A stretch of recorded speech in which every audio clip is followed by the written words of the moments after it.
Mari jemaat Tuhan yang beribadah online pada hari ini, sama-sama kita perkatakan firman Tuhan Mazmur 91. Demikian firman Tuhan, dalam lindungan Allah. Orang yang duduk dalam lindungan yang maha tinggi dan bermalam dalam naungan yang maha kuasa akan berkata kepada Tuhan, tempat perlindunganku dan kubu pertahananku, Allahku yang kupercayai. Sungguh, Dialah yang akan melepaskan engkau dari jerat penangkap burung, dari penyakit sampar yang busuk. Dengan kepaknya ia akan menudungi engkau. Di bawah sayapnya engkau akan berlindung. Kesetiaannya ialah perisai dan pagar tembok.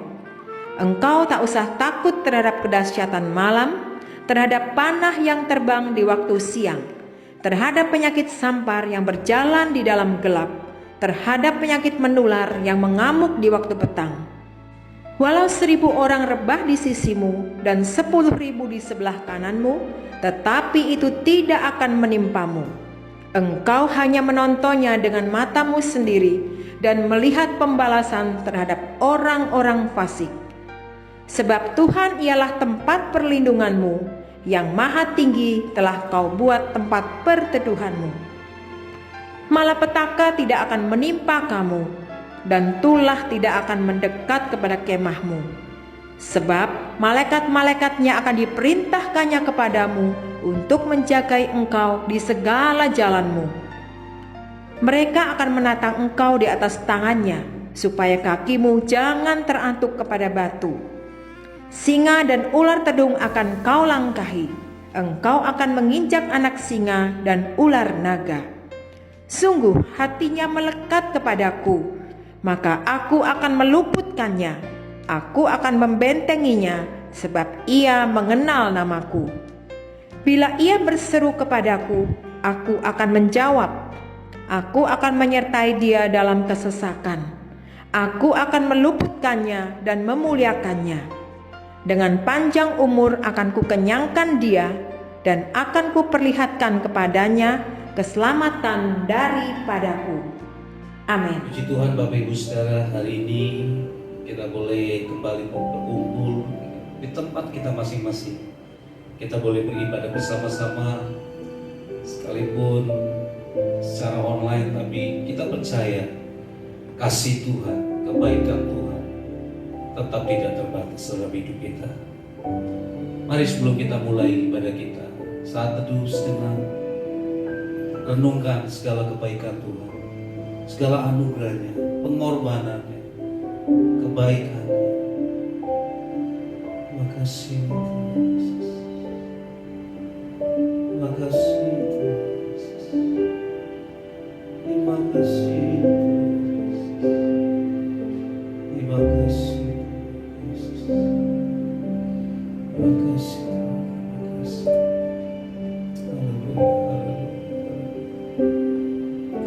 Saat ku masuk ke hadirat-Mu, bawa persembahan ke tempat kudus-Mu, pujian ku naikkan, sembah ku berikan bagi-Mu Allah yang mulia.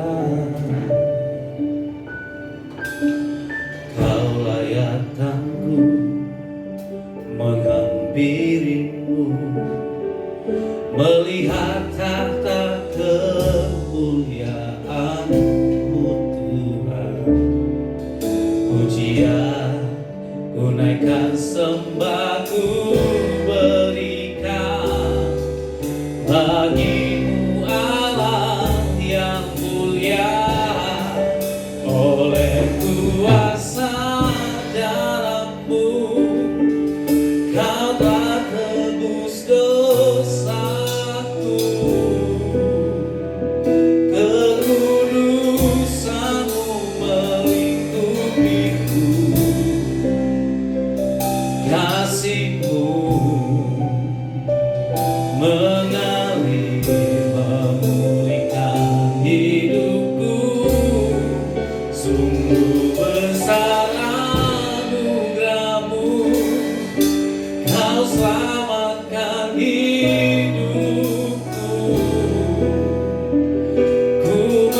menjadi ciptaan yang baru oleh kuasa dalam-Mu. Mari nyanyikan pujian. Saat ku masuk ke hadirat-Mu, bawa persembahan ke tempat kudus-Mu. Pujian ku naikkan, sembah ku berikan bagi-Mu Allah yang mulia. Kau layakkan ku menghampirimu, melihat tahta kemuliaan-Mu Tuhan. Pujian ku naikkan, sembah ku berikan bagi-Mu Allah yang mulia. Oleh kuasa dalam-Mu, Kau telah tebus dosaku. Kekudusan-Mu melindungiku. Kasih-Mu mengalir memulihkan hidupku. Sungguh besar anugerah-Mu, Kau selamatkan hidupku. Ku menjadi ciptaan yang baru oleh kuasa darah-Mu. Oleh kuasa darah-Mu, oleh kuasa darah-Mu, Kau telah tebus dosaku. Kekudusan-Mu melindungiku. Kasih-Mu mengalir, kasih-Mu mengalir memulihkan hidupku. Sungguh besar anugerah-Mu, Kau selamatkan hidupku. Ku menjadi ciptaan yang baru oleh kuasa darah-Mu. Oleh kuasa darah-Mu, oleh kuasa darah-Mu.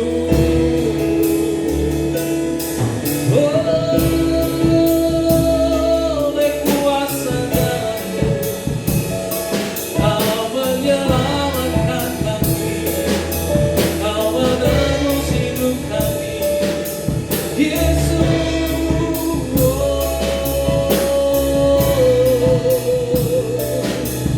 Pengorbanan-Mu Tuhan, pengorbanan-Mu Tuhan, selamatkanku.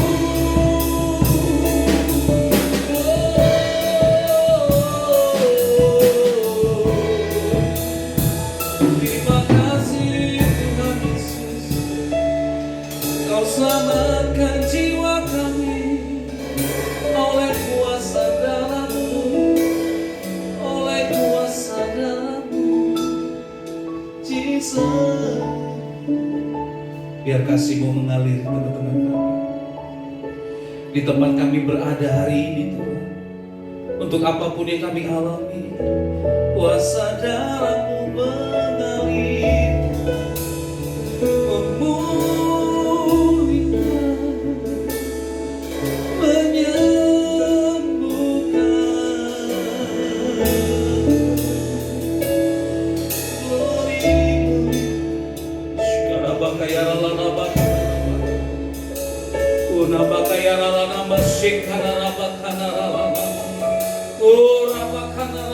Oh, Jesus, Jesus, Jesus,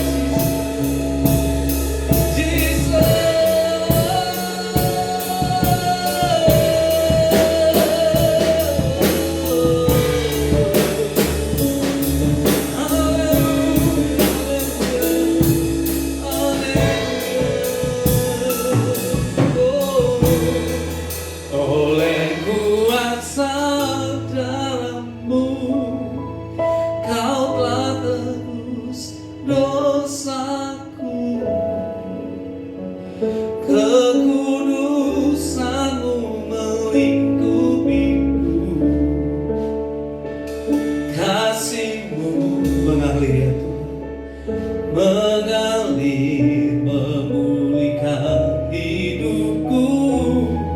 Sungguh besar anugerah-Mu, Kau selamatkan hidupku. Ku menjadi ciptaan yang baru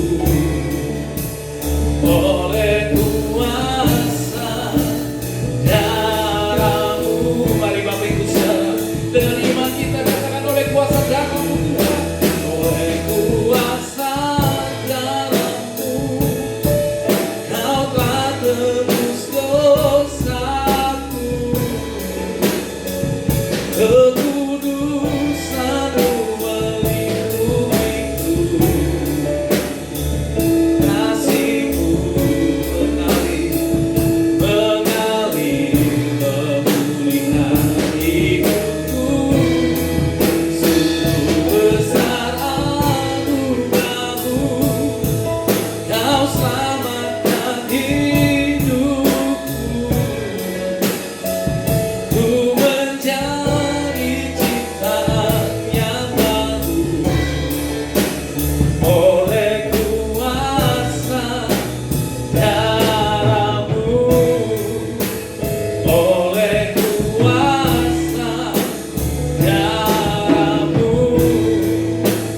Oleh kuasa darah-Mu. Oleh kuasa darah Tuhan, Engkau menebus kami, menghancurkan musuh dalam nama Tuhan Yesus. Mari yang kita yang mau lebih lagi memuji dan menyembah Tuhan, sama-sama katakan amin. Haleluya. Haleluya, haleluya. Puji Tuhan Bapak Ibu Saudara. Oleh kuasa darah Tuhan, setiap musuh dihancurkan dan ditaklukkan. Haleluya, puji Tuhan. Haleluya. Ini saatnya, ini waktunya. Sekarang telah tiba keselamatan dan kuasa dan pemerintahan apa kita, kuasanya yang diurapinya, karena telah dilemparkannya para pendakwa kita. Sekarang telah tiba.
darah anak domba Allah menebus dan mengasihi setiap kita.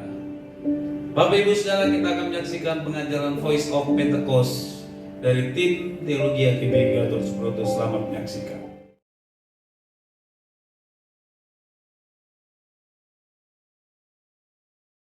Shalom Bapak Ibu Saudara, selamat hari Minggu.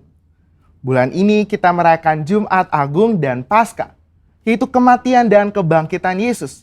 Oleh sebab itu, pada edisi Voice of Pentecost hari ini, kita akan membahas mengenai apakah kebangkitan Yesus hoax. Semua orang di atas muka bumi ini memiliki hari kelahiran dan hari kematian. Tetapi jika bicara mengenai hari kebangkitan, hanya Yesus yang mempunyai hari kebangkitan dan kehidupan kekal. Oleh sebab itu, inilah yang membedakan Yesus dengan tokoh agama lainnya. Hari-hari ini ada banyak sekali hoax yang beredar di sosial media. Tetapi tahukah saudara, bahwa sejak pada zaman Yesus pun sudah ada hoax yang beredar mengenai kebangkitan Yesus. Jadi, apakah kebangkitan Yesus hoax atau fakta? Apa makna dari kebangkitan Yesus? Mari kita simak bersama. Kebangkitan Yesus adalah kekuatan utama iman Kristen. 1 Korintus 15 ayat 17 mengatakan, dan jika Kristus tidak dibangkitkan, maka sia-sialah kepercayaan kamu, dan kamu masih hidup dalam dosamu. Tanpa kebangkitan, kehidupan orang yang percaya kepada Yesus tidak mempunyai kuasa. Iblis berusaha untuk menyebarkan hoax. Sebab jika Yesus tidak bangkit, maka dia bukan Tuhan. Dan ia tidak bisa memberikan keselamatan kekal. Maka iman percaya kita menjadi sia-sia. Iblis menyerang salah satunya dengan conspiracy theory yang mengatakan bahwa para murid bersengkongkol telah mencuri mayat Yesus sehingga kuburnya ditemukan oleh para wanita dalam keadaan kosong. Hoax itu dipercaya sampai sekarang. Sebagai saksi Kristus, kita harus bisa mempertahankan iman kita selain dengan pengalaman pribadi. Salah satunya ada dengan pembuktian secara fakta historis. Dua orang ahli apologetika Kristen telah menyelidiki berbagai fakta dan perdebatan tentang kebangkitan Yesus selama kurang lebih 30 tahun dan menyodorkan fakta-fakta yang dapat diterima dan diakui oleh para ahli sejarah, ateis, skeptik, dan bahkan rabi Yahudi. Nah, kita akan membahas hanya 5 fakta historis yang mereka temukan mengenai kebangkitan Yesus yang menyatakan bahwa isi dari teori konspirasi tersebut tidak benar. Fakta pertama adalah para wanita menjadi saksi hidup. Menurut tradisi Yahudi, wanita bukanlah saksi yang bisa dipercaya. Jika kebangkitan Yesus itu adalah rekayasa, persekongkolan, maka penulis kitab Injil harusnya memberitakan bahwa saksi pertama yang menemukan kubur Yesus kosong adalah murid-murid Yesus yang bergender laki-laki. Markus menulis apa adanya, bahwa memang para wanita lah yang pertama kali menemukan kubur Yesus kosong. Fakta kedua adalah kubur Yesus dijaga ketat oleh para prajurit. Bagaimana mungkin prajurit Romawi yang menjaga kubur Yesus bisa terlelap tidur dan tidak melihat murid-murid mencuri jasad Yesus? Matius 27 ayat 62-66 menyatakan prajurit Romawi telah menjaga kubur Yesus ketat, bahkan kubur itu dimeterai. Fakta ketiga adalah imam-imam kepala justru merekayasa kebohongan. Untuk menutupi fakta bahwa Yesus bangkit, maka imam-imam kepala menyuruh para penjaga membuat cerita bahwa murid-murid Yesus telah mencuri jasad Yesus. Ini membuktikan bahwa imam-imam kepala tidak menyangkali bahwa kubur itu kosong karena Yesus bangkit. Fakta keempat adalah murid-murid Yesus sedang dalam kondisi ketakutan. Bagaimana mungkin murid-murid yang sedang dalam ketakutan dan hilang pengharapan namun berani mencuri jasad Yesus? Justru mereka sedang menanti-nantikan apakah betul yang dikatakan Yesus bahwa ia akan bangkit di hari ketiga. Faktanya adalah mereka semua menjadi pemberita kebangkitan Yesus dengan berani, yakin, dan mati sebagai martir. Mana mungkin ada orang yang rela mati untuk suatu rekayasa kebohongan.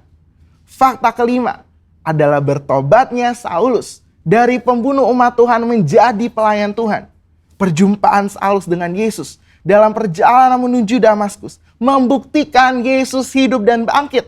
Sehingga Saulus yang menganiaya dan membunuh orang Kristen bertobat menjadi Paulus yang rela memberitakan Injil. Sekalipun dianiaya, dipenjara, dan ditindas, akhirnya mati sebagai martir. Sebenarnya masih banyak lagi fakta mengenai kebangkitan. Namun hanya dengan 5 fakta yang kita bahas, sudah cukup mengkonfirmasi dan membuktikan bahwa Tuhan Yesus itu benar-benar bangkit. Justru teori konspirasi pencurian mayat Yesus oleh murid-murid itulah yang hoax. Jadi, fakta bahwa Yesus telah bangkit dari kematian membuktikan bahwa Dia adalah Tuhan. Dan apa saja yang dikatakannya di dalam Alkitab adalah mutlak benar. Kuasa, kehidupan, dan kekekalan hanya ada di dalam Dia. Dan ini memberikan pengharapan bahwa kita yang ikut mati di dalam Kristus akan dibangkitkan di dalam kebangkitannya. Sebab Dia hidup ada hari esok yang penuh harapan. Dan kita pun memperoleh hidup yang kekal serta segala kelimpahannya.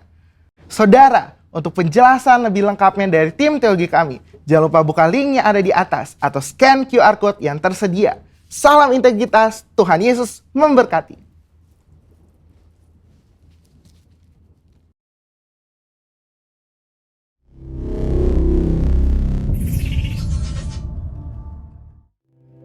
Haleluya.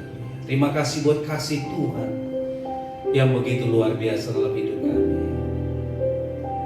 Kalau sebentar kami mendengarkan firman-Mu, Kau sendiri berbicara pada kami semua. Terima kasih Tuhan. Kasih Allahku sungguh telah terbukti ketika Dia serahkan anaknya. Kasih Allah mau berkorban bagi kau dan aku. Tak ada kasih seperti kasih-Mu. Kasih Allah, kasih Allahku sungguh telah terbukti ketika Dia serahkan anaknya. Kasih Allah mau berkorban bagi kau dan aku. Tak ada kasih seperti kasih-Mu. Bersyukur, bersyukur, bersyukur, bersyukurlah, bersyukur karena kasih setia-Mu. Ku sembah, ku sembah, ku sembah dan ku sembah selama hidupku. Ku sembah Kau Tuhan. Bersyukur, bersyukur, bersyukur, bersyukur, bersyukurlah, bersyukur karena kasih setia-Mu. Ku sembah, ku sembah, ku sembah, ku sembah selama hidupku. Ku sembah Kau Tuhan selama hidupku. Selama hidupku ku sembah Kau Tuhan. Selama hidupku ku sembah Kau Yesus.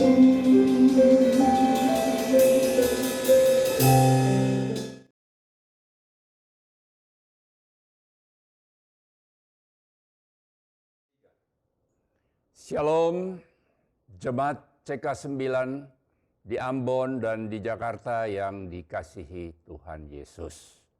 Hari ini kita merayakan hari kemenangan, hari kebangkitan Kristus. Dia bangkit dari antara orang mati dan Dia menjadi pemenang, kita lebih dari pemenang. Saya mengucapkan selamat Paskah. Paskah bukan hanya pesta iman, tapi pesta kemenangan. Judul khotbah saya hari ini adalah bangkit dalam kuasa kebangkitan Kristus. Kematian dan kebangkitan Kristus dapat diilustrasikan dengan cerita peperangan antara Inggris dan Irlandia. Saudara, Inggris pernah berperang dengan Irlandia di perairan, artinya di laut. Mereka saling tembak-menembak satu dengan yang lain. Dan pada waktu seru dengan tembak-menembak itu, tiba-tiba tentara Irlandia melihat bendera yang dinaikkan di kapal Inggris. Dan bendera yang dinaikkan itu oleh Irlandia dibaca Inggris kalah. Wow, Irlandia senang sekali karena mereka pikir ini satu kemenangan. Tapi begitu mereka berlayar makin dekat, bendera yang tadi sebagian terbuka itu seluruhnya terbuka dan kalimatnya tertulis Inggris kalahkan musuh. Hal yang sama terjadi pada waktu Jumat di mana Yesus disalibkan. Dia sebenarnya telah pancangkan panji kemenangan. Tapi waktu itu yang terbaca oleh iblis, musuhnya, Yesus kalah. Pada hari yang ketiga, pada hari Minggu, panji itu terbuka seluruhnya. Ternyatanya tulisan yang lengkap adalah Yesus kalahkan musuh. Saudara, Yesus membuktikan dirinya ia adalah anak Allah. Dia bisa bersaksi untuk dunia bahwa dia pemilik surga, raja di atas segala raja, Tuhan di atas segala Tuhan, yang olehnya setiap lutut dan setiap lidah mengaku Yesus Kristus adalah Tuhan setelah dia lewati peperangan, menderita mati di atas kayu salib. Lewat kematiannya, mujizat terjadi. Dia bangkit di antara orang mati. Lewat peperangannya, dia memperoleh kemenangan. Sehingga dia berkata, kepadaku telah diberikan segala kuasa di surga dan di bumi. Karena itu pergilah, jadikanlah semua bangsa muridku. Dan baptis mereka dalam nama Bapa, Anak, dan Roh Kudus. Dan ajarlah mereka melakukan segala sesuatu yang telah kuperintahkan kepadamu. Dan ketahuilah, Aku menyertai kamu senantiasa sampai pada akhir zaman. Dia memperoleh kemenangan, merebut kuasa atas dunia ini dari tangan iblis. Mau jadi gereja yang bersaksi, alami mujizat, kemenangan, kebangkitan, kita harus rela dan siap mati seperti Yesus. Mati atas apa? Atas dosa kita. Karena upah dosa adalah maut. Mati atas manusia lama kita, mati atas kedagingan kita, mati atas kesenangan dunia. Roma 6 ayat yang kelima berkata, sebab jika kita telah menjadi satu dengan apa yang sama dengan kematiannya, kita juga akan menjadi satu dengan apa yang sama dengan kebangkitannya. Saudara, ilustrasi tentang definisi bangkit. Saya akan membagikan beberapa definisi dari bangkit. Pertama, jika kita tidak bangkit, itu artinya kita sedang tidur. Tidur itu identik dengan malas. Amsal 24 ayat 30-34 dikatakan tidur sebentar lagi, mengantuk sebentar lagi, melipat tangan sebentar lagi, untuk tinggal berbaring, maka datanglah kemiskinan seperti penyerbu dan kekurangan seperti orang yang bersenjata. Kata-kata bijak berkata begini, kemalasan berjalan begitu lambat, sehingga kemiskinan dapat menyusulnya. Amsal 20 ayat 13. Janganlah menyukai tidur supaya engkau tidak jatuh miskin. Bukalah matamu dan engkau akan makan kenyang. Dikatakan bahwa kemalasan dan kemiskinan itu saudara sepupu. Amsal 26 ayat ke-14. Seperti pintu berputar pada enselnya, demikian si pemalas di tempat tidurnya. Kemalasan adalah bumbu rahasia yang menyebabkan kegagalan. Tetapi bumbu itu tetap merupakan rahasia bagi orang-orang yang gagal. Saudara, tanpa Tuhan kita tidak bisa. Tapi tanpa kita, Tuhan tidak mau. Saudara, ada prinsip yang saya anut di dalam kehidupan ini adalah dua faktor. Faktor rohani dan faktor leadership. Faktor rohani adalah bagiannya Tuhan dan faktor leadership adalah bagiannya kita. Ada bagian yang harus kita lakukan, baru selebihnya Tuhan menyelesaikan bagian Tuhan. Saudara, saya kasih ilustrasi seperti petani. Saya sering bagikan ini karena ini sangat memberkati hidup saya. Seorang petani, bagiannya petani itu adalah menanam, menyiram, memberi pupuk. Bagian Tuhan adalah menumbuhkan. Petani hanya bisa melakukan bagian dia, selebihnya untuk menumbuhkan adalah bagian Tuhan. Jadi bagian kita harus lakukan dulu. Kalau dia tidak menanam, Tuhan tidak akan bisa menumbuhkan. Nah, saudara, ada seorang raja yang bijaksana. Dia mempunyai satu visi supaya rakyatnya itu bisa makmur dan sejahtera. Dan juga untuk generasi-generasi yang berikutnya.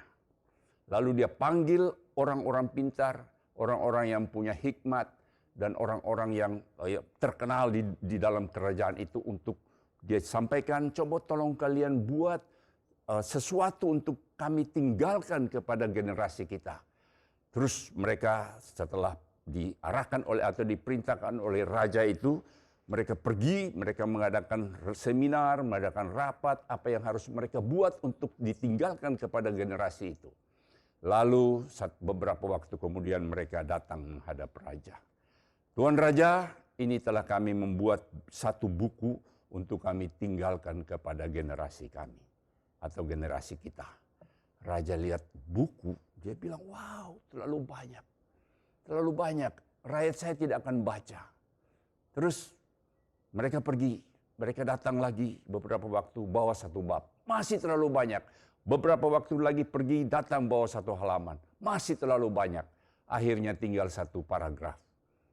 Apa yang ditulis di situ? Tidak ada makan siang cuma-cuma.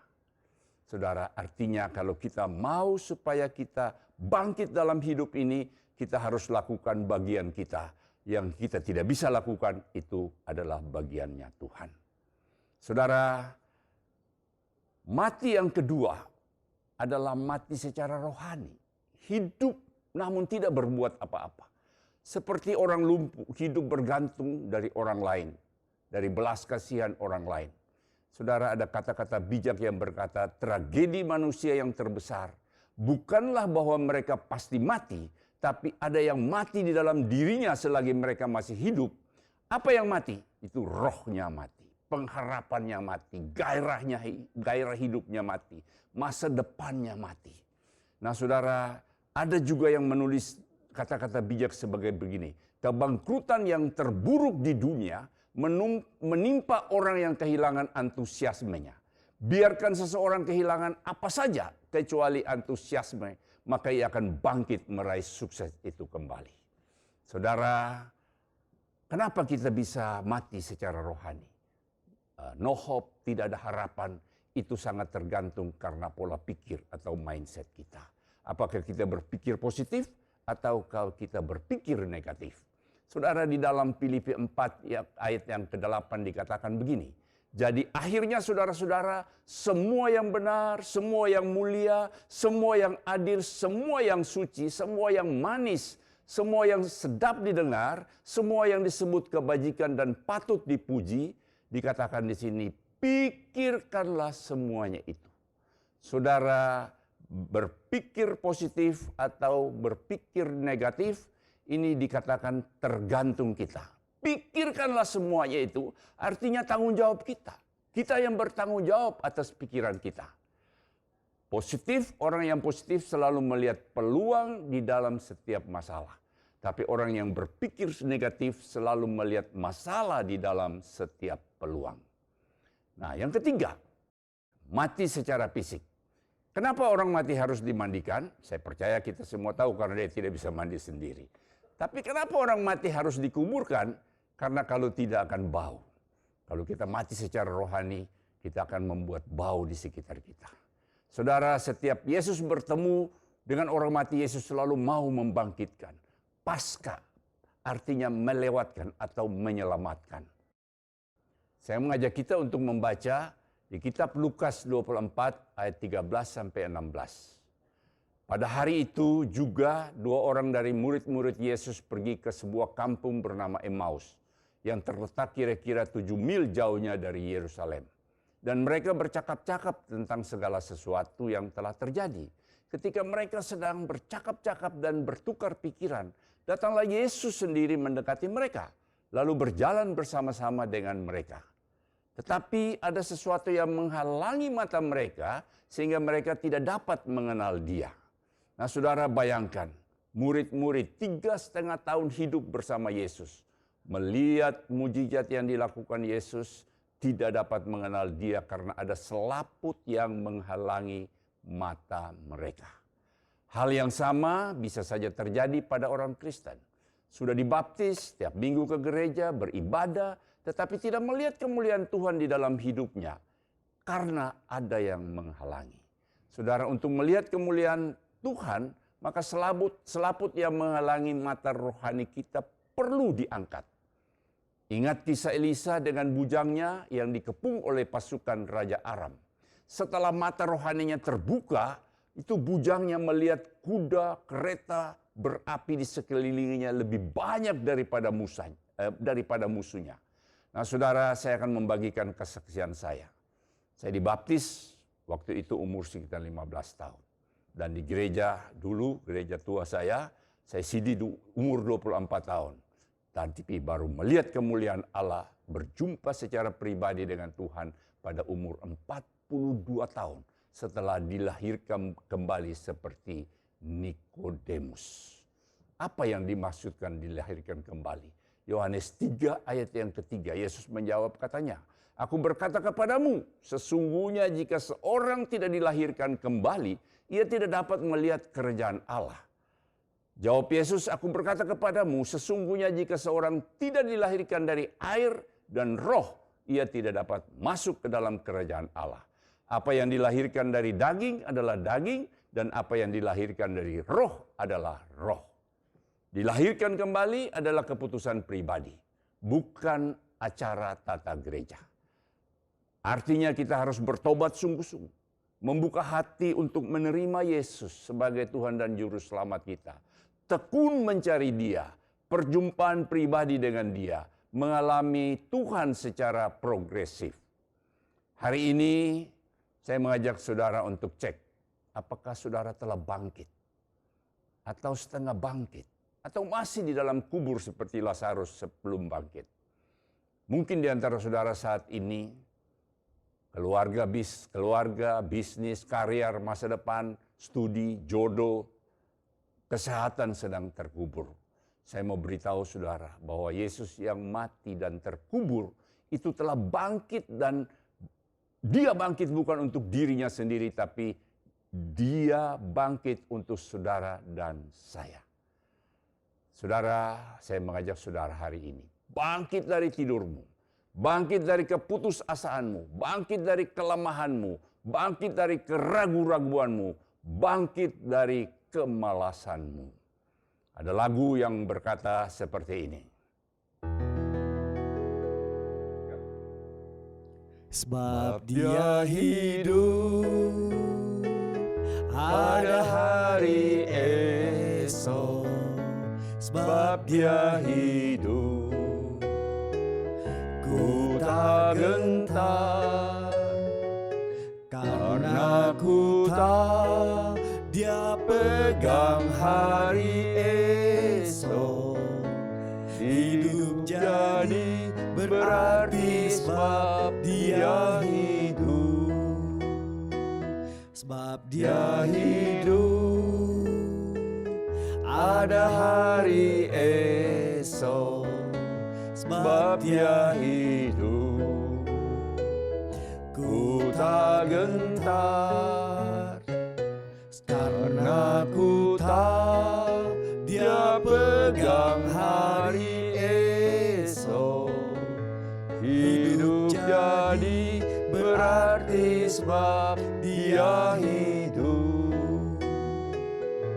Hidup jadi berarti sebab Dia hidup. Hidup jadi berarti sebab Dia hidup.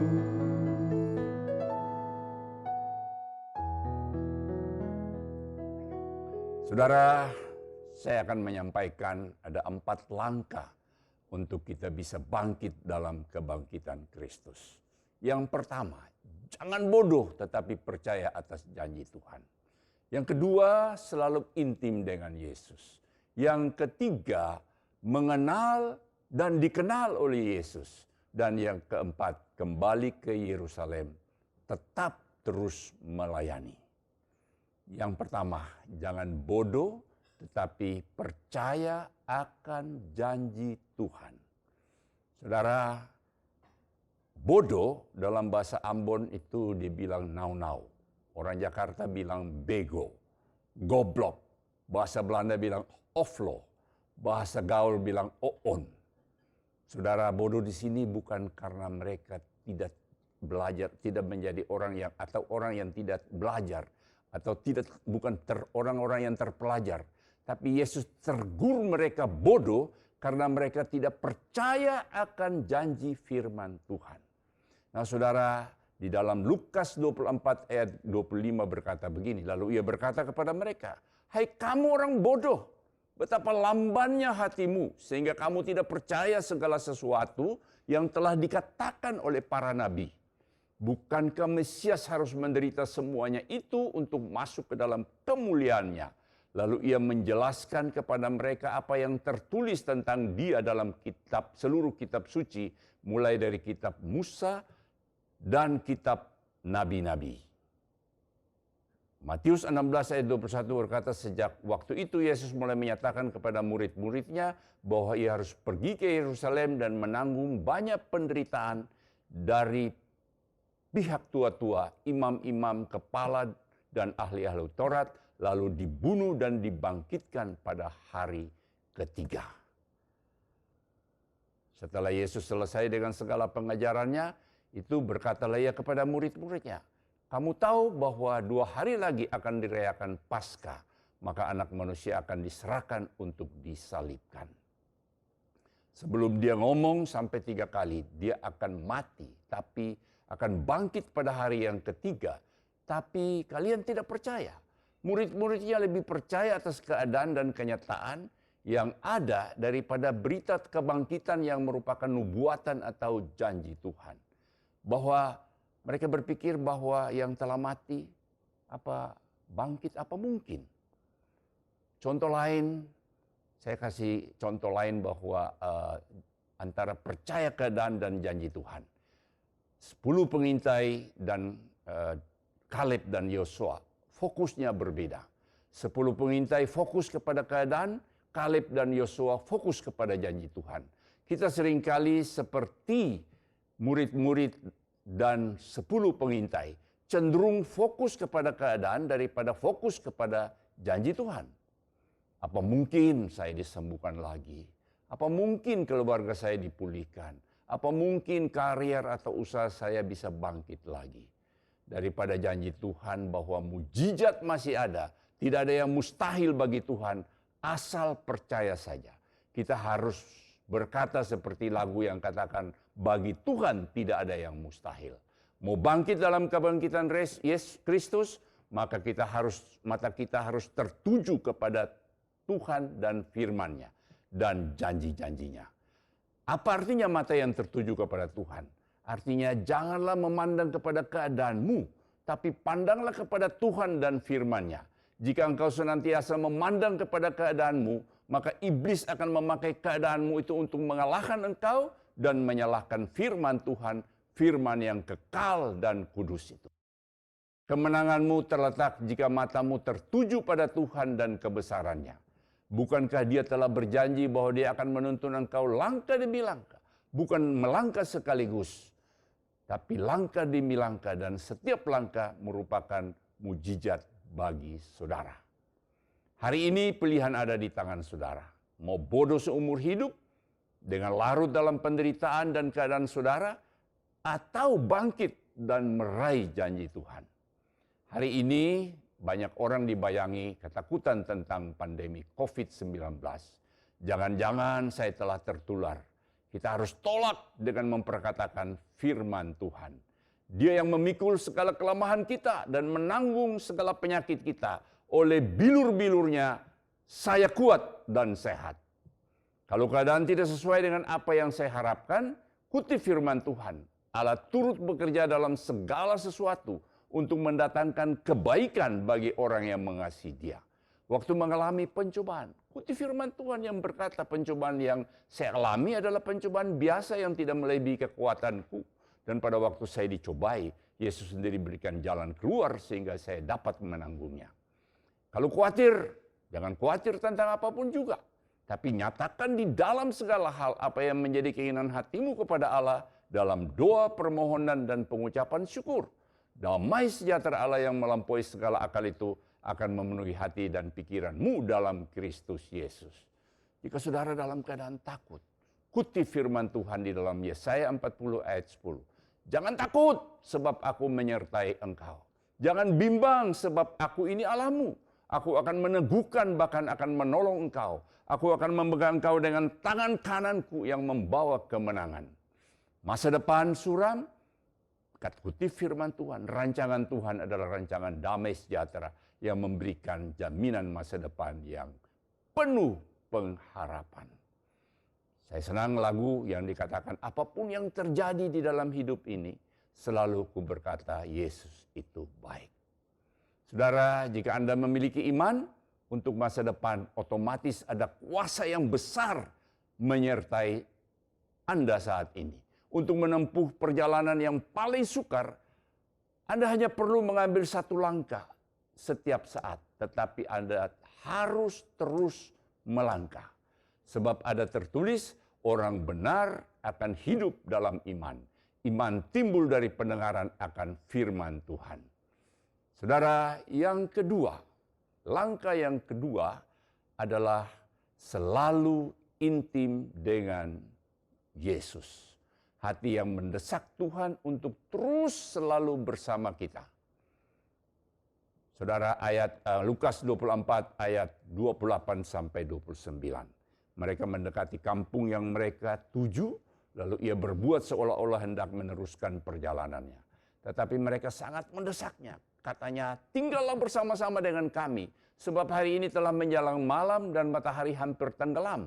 Lalu masuklah ia untuk tinggal bersama-sama dengan mereka.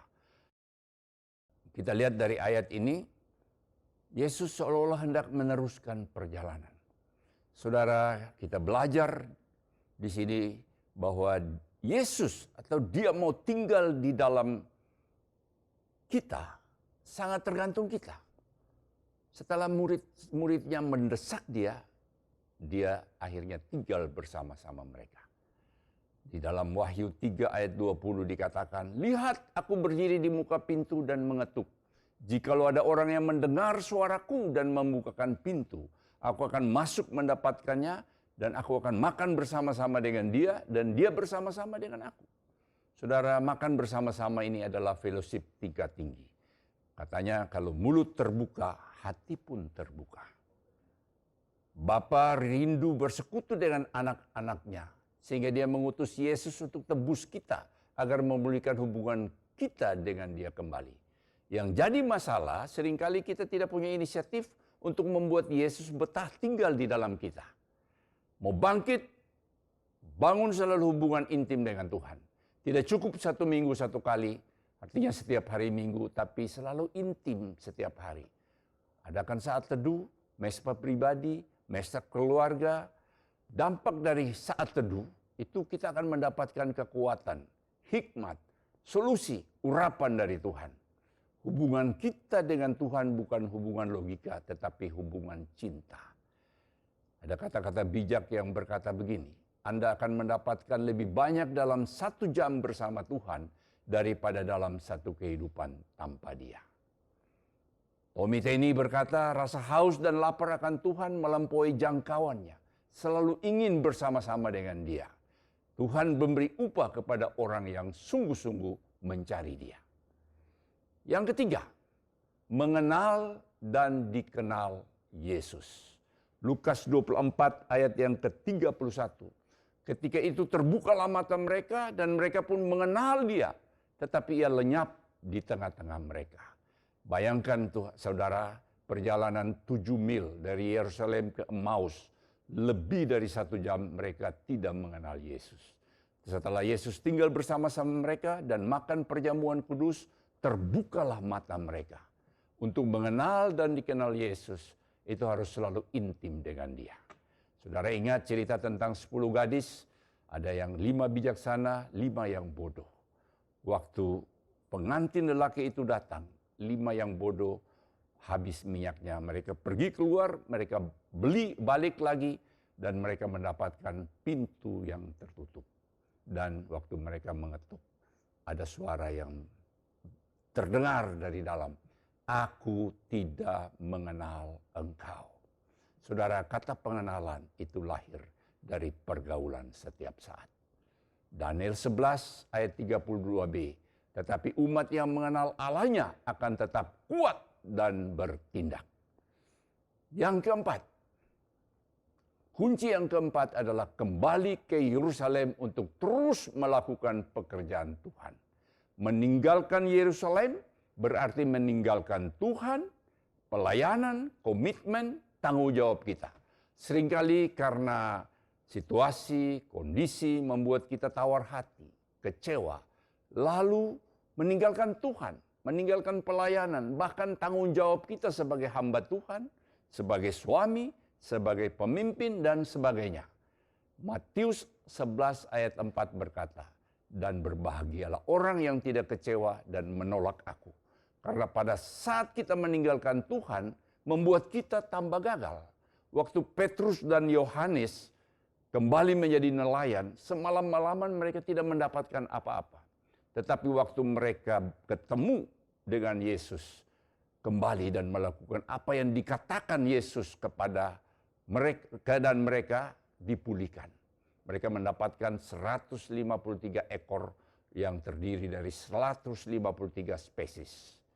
Mungkin di antara saudara hari-hari ini sudah mundur atau rencana untuk mundur dari Tuhan. Karena saudara sudah lama menanti kok keadaan saya tidak berubah. Saya mau ingatkan kembali ke Yerusalem kepada Tuhan.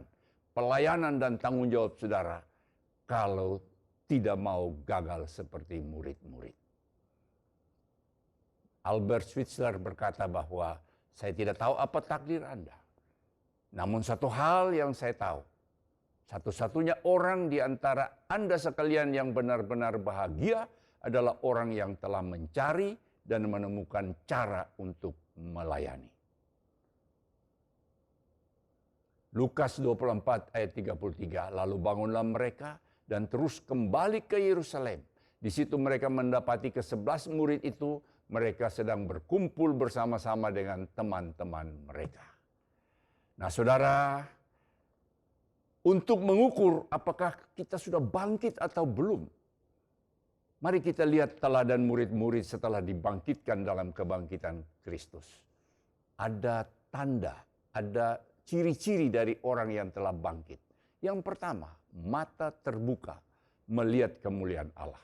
Lukas 24 ayat 31, ketika itu terbukalah mata mereka dan mereka mengenal Dia, tetapi Dia lenyap dari tengah-tengah mereka. Saudara, saya mengajak buka mata saudara. Rasakan hadirat Allah di sini. Memang Tuhan tidak berjanji langit tanpa mendung atau laut tanpa gelombang. Tapi Tuhan berjanji di balik mendung, di balik gelombang, ada kemuliaan Allah. Tuhan tidak berjanji Goliat tidak ada, tapi di balik Goliat ada kemuliaan Tuhan. Bersama Yesus dalam perahu pun bisa ada badai. Pertanyaannya, apakah perahu itu bisa tenggelam? Yesus berkata, diam dan tenanglah, mujizat terjadi. Wow.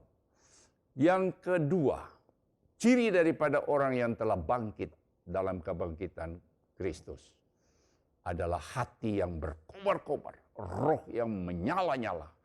Lukas 24 ayat 32, kata seorang kepada yang lain, bukankah hati kita berkobar-kobar ketika ia berbicara dengan kita di tengah-tengah jalan, dan ketika menerangkan kitab suci kepada kita. Nah saudara, orang yang sudah bangkit dalam kebangkitan Kristus, itu mereka mempunyai gairah hidup, mempunyai passion, mempunyai roh yang bernyala-nyala. Salah satu tanda daripada orang yang bergairah, itu mereka selalu merindukan adalah hari kerja, hari Senin, bukan weekend. Orang yang selalu bergairah, kapan saya bisa berkarya, kapan saya bisa mulai melakukan tugas lagi. Mereka selalu gairah menghadapi hari Senin. Nah saudara, yang ketiga, orang tanda atau ciri daripada orang yang telah bangkit adalah pikirannya terbuka. Lukas 24 ayat yang ke-45. Lalu ia membuka pikiran mereka sehingga mereka mengerti kitab suci. Pikiran yang terbuka yang membuat kita waktu membaca Alkitab, membaca firman Tuhan, kita mengerti, kita bergairah, menarik, dan tidak ngantuk. Dan puncak daripada ciri orang yang telah bangkit adalah menjadi saksi Kristus. Saudara, hari ini di mana kita merayakan Paskah, saya mengajak kita, mari kita bangkit dalam kuasa kebangkitan Kristus. Kita harus meraih apa yang telah Tuhan janjikan bagi kita. Kita nyanyikan lagu Haleluya sebanyak 12 kali.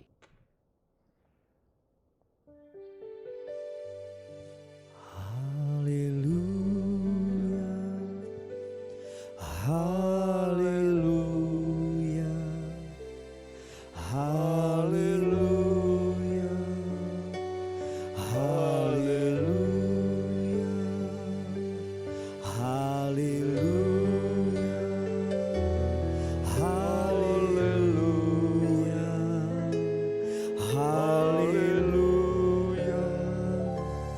haleluya,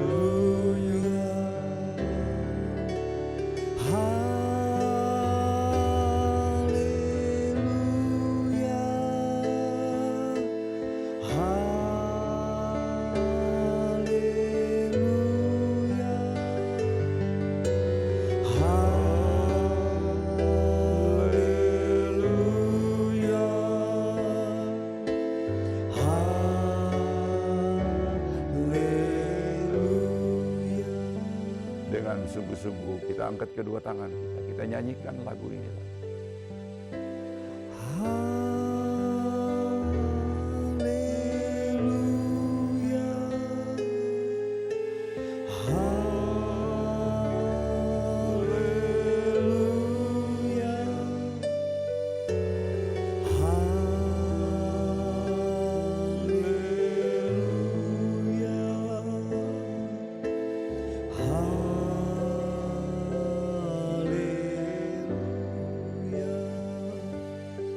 Saudara yang paling tahu apakah saudara bangkit atau belum.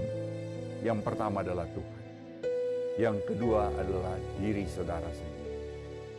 Saudara bisa pura-pura bangkit. Saudara bisa membohongi pendeta saudara mungkin seolah-olah kelihatan bangkit. Tapi saudara tidak mungkin membohongi diri sendiri, apalagi Tuhan penciptamu. Saya minta kita semua tutup mata.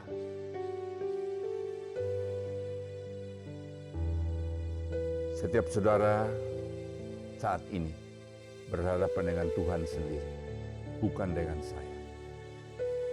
Jika saudara mau mengambil keputusan untuk tidak bodoh, mau intim dengan Tuhan, mengenal dan dikenal oleh Yesus, dan mau kembali ke Yerusalem,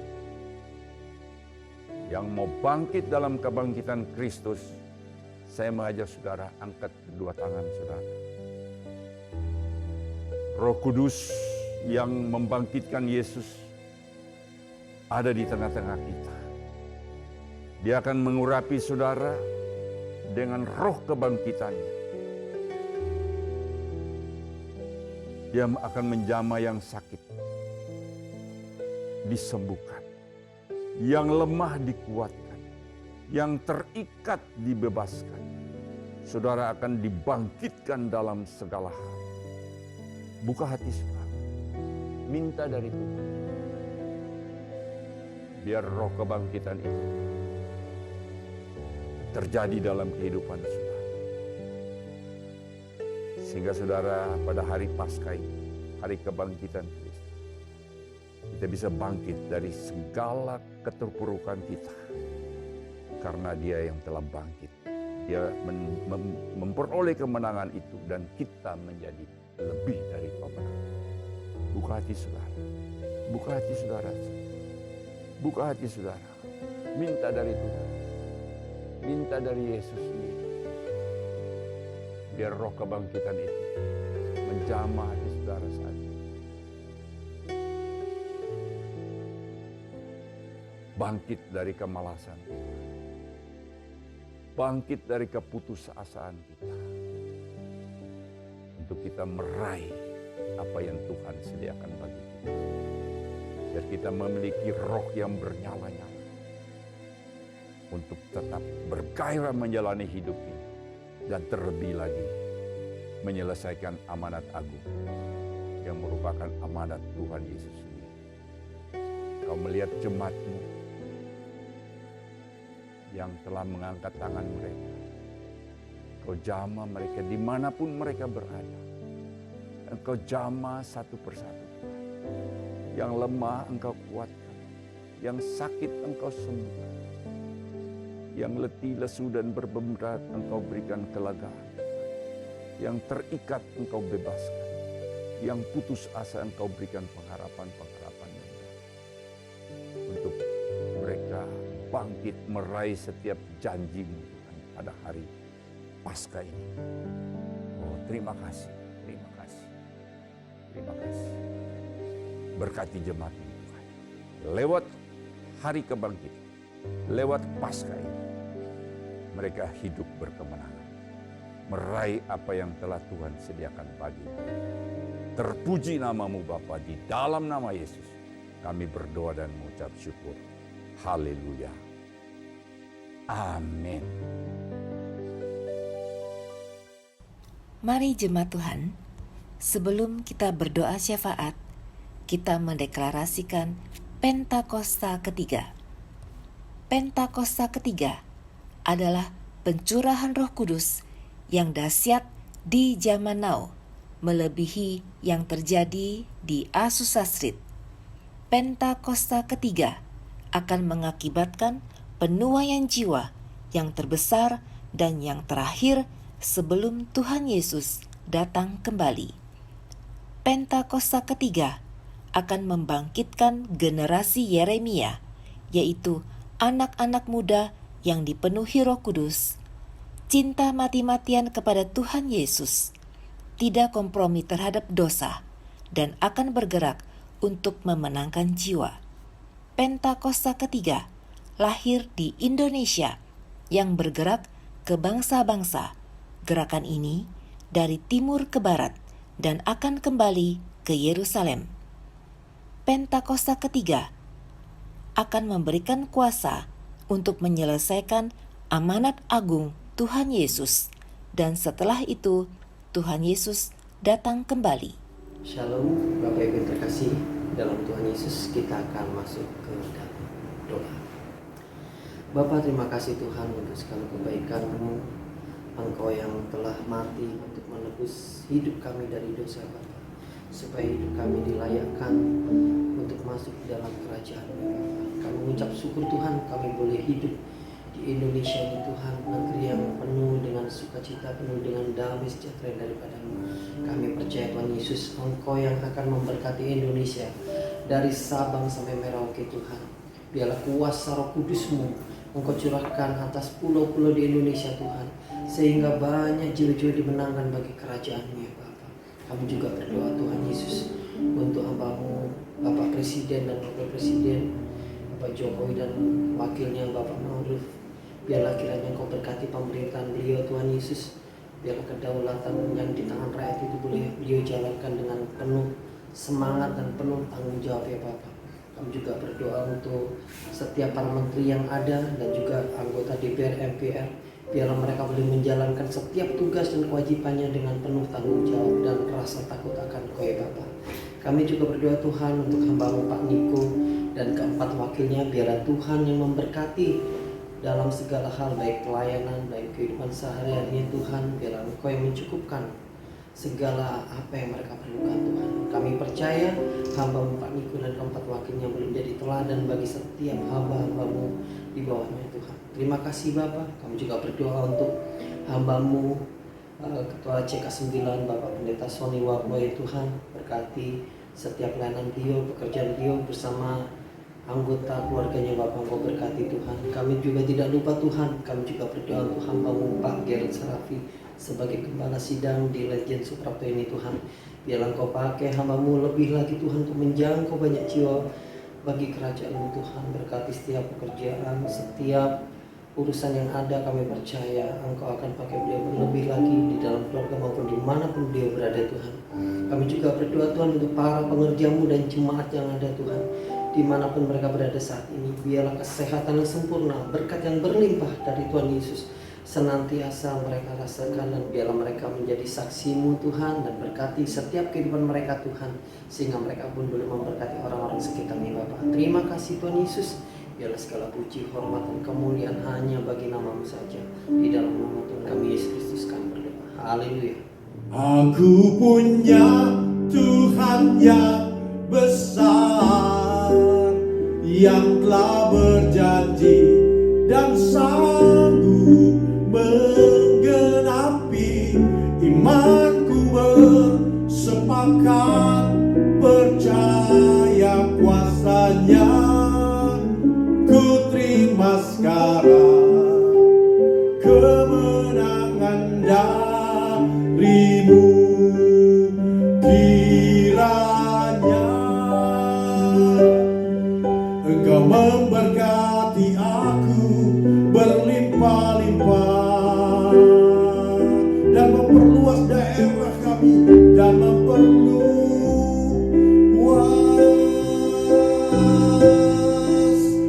daerahku. Dan kiranya Tuhan, dan kiranya tangan-Mu menyertai aku dan melindungi aku. Haleluya. Daripada malapetaka sehingga kesakitan tidak menimpa aku, sehingga kesakitan tidak menimpa aku, sehingga kesakitan tidak menimpa aku. Haleluya. Beri sorak-sorai, katakan haleluya, haleluya.